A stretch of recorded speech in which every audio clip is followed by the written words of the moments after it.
So another book prize shortlist came out today, and I could not resist talking about it.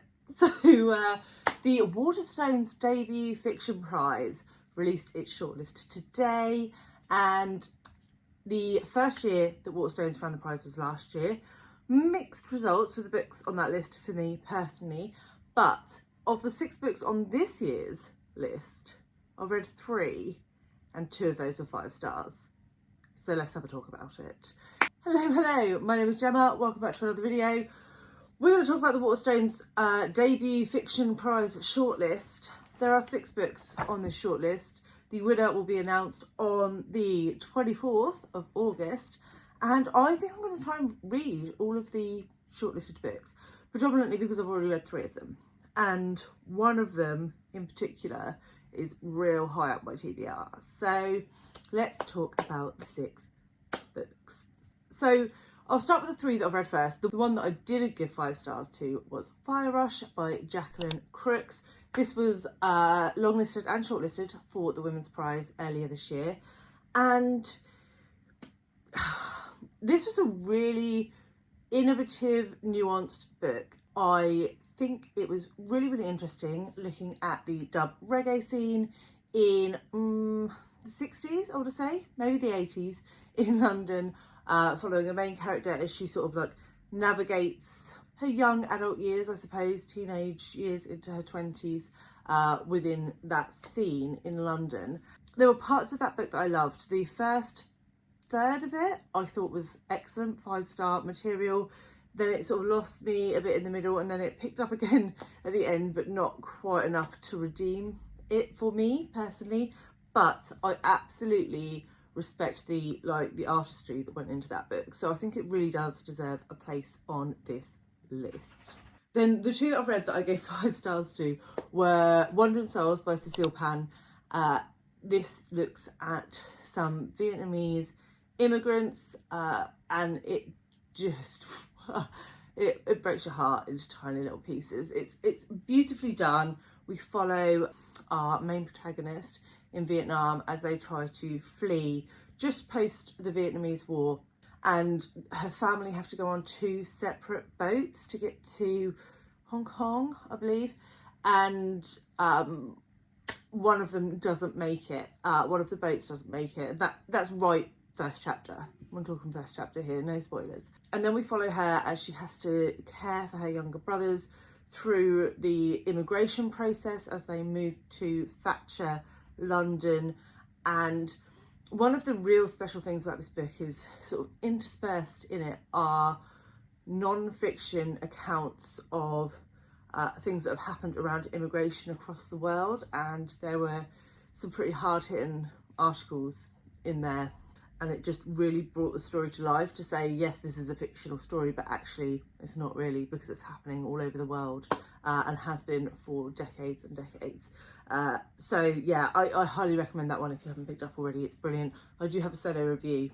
I'll link it below. And then one of the books that is just one of my absolute favourite reads of the year to date is Chain Gang All Stars by Nana Kwama Adjei-Brenyah. This is an outstanding book, a dystopian looking at the prison system in the US and what would happen if it were commercialised to the point where it televises fights to the death between prisoners, and those prisoners are fighting for their freedom. So you've got sort of Hunger Games, come Gladiator, come The Handmaid's Tale, with a little bit of sort of Big Brotherishness in there. And it's just, yeah, it's outstanding, following different characters, but predominantly 2 female characters who are in the same chain gang. And I cannot recommend it highly enough. The best dystopian I have ever read, and the ending blew my mind. So yes, really pleased to see that being nominated for some awards. Hopefully it also gets onto the book along list. So those are the 3 that I've read, but the 3 that I haven't read are Close to Home by Magee. Now this one I have seen about. Lovely Charlie over at Charlie Brooke Reads did attempt this. I think she DNF'd it, but I think it was billed to her in the bookshop almost like an Irish version of Shuggy Bain. I think there are some key differences, obviously, but that sort of really, really depressing look at what poverty does to the working class, but this time in Belfast rather than Glasgow. And we follow two brothers, and I think one of them sort of returns home from university having gained a degree but unable to find work, and a bar fight ensues, and it sort of changes the course of that brother's life going forwards. So it sounds really good, but I am a little trepidatious knowing that Charlie DNF'd it, though Charlie can just not be in the mood for books and go back to them and absolutely adore them like 6 months later. So we shall see, we shall see. It's got Rudy's butt. Who doesn't love Rudy's butt? The next one, which is getting loads and loads of hype everywhere, is In Memoriam by Alice Winn. I have predicted this to be on the Booker long list, along with Chain Gang All Stars. But this sounds fantastic. A queer love story set in World War One, where both boys sort of go off to the front to fight, and I can imagine that doesn't end very well for either of them.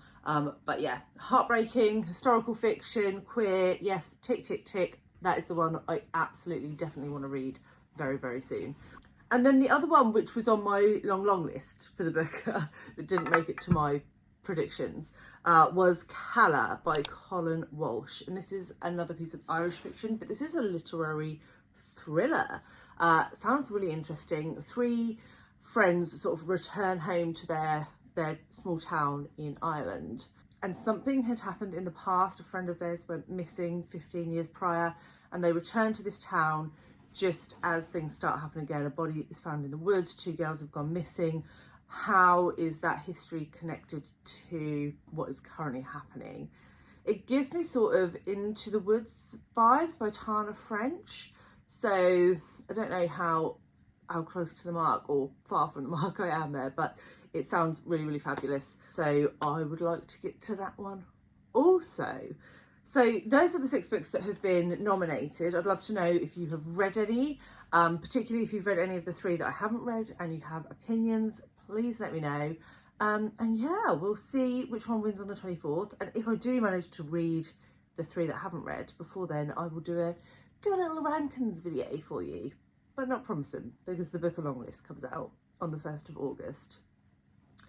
So thank you very much for listening. I will catch you all very soon with another one. Bye guys.